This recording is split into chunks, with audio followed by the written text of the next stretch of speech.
The Viper Randy Orton is one of the most popular wrestlers of WWE's modern era. Graduating developmental alongside the likes of John Cena and Brock Lesnar, Orton instantly became a star when he began working on the main roster, garnering millions of fans. Often portraying a bad guy, it might not come as a surprise that he isn't really the nicest person outside of the ring. The Viper definitely has more than a few blemishes on his record, so here are 5 things WWE doesn't want you to know about Randy Orton. Randy Orton has had problems with drugs in the past, and as a result has even been suspended by WWE more than once. He was suspended for marijuana use in 2006, as well as in 2012 for both marijuana and steroid use. To make matters worse, Orton was also named in a long list of athletes purchasing performance-enhancing drugs from Signature Pharmacy, which also outed stars like Booker T, Edge, and Chavo Guerrero. WWE even heavily considered releasing Orton in 2012, but decided against it and gave him one more chance. Another factor in his 2006 suspension was Randy's problems with anger management. He admits that he had a lot of angry outbursts on the road and was generally known as a hot-headed kid who nobody wanted to work with.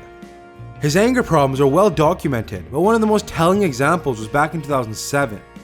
During a UK tour, Randy somehow managed to cause over $50,000 worth of damage to his hotel. Now to be fair, there isn't a whole lot else to go on here, but you gotta be pretty angry to cause $50K worth of damage, don't you think? Anyways, I hope it was worth it because WWE made Orton cover the bill.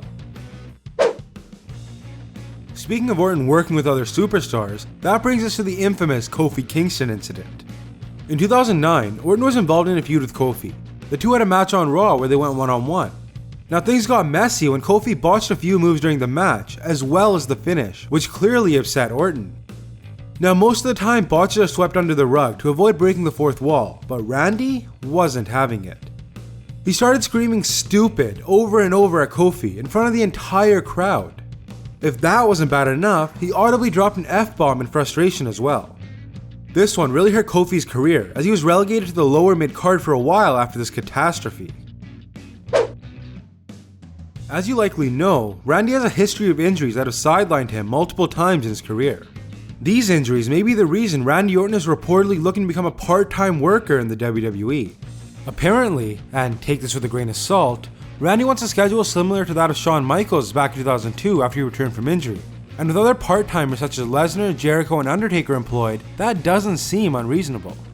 With him being so injury-prone, WWE and Orton may seriously consider this option, though it's not something they want to advertise to as many fans who eagerly awaited his recent return.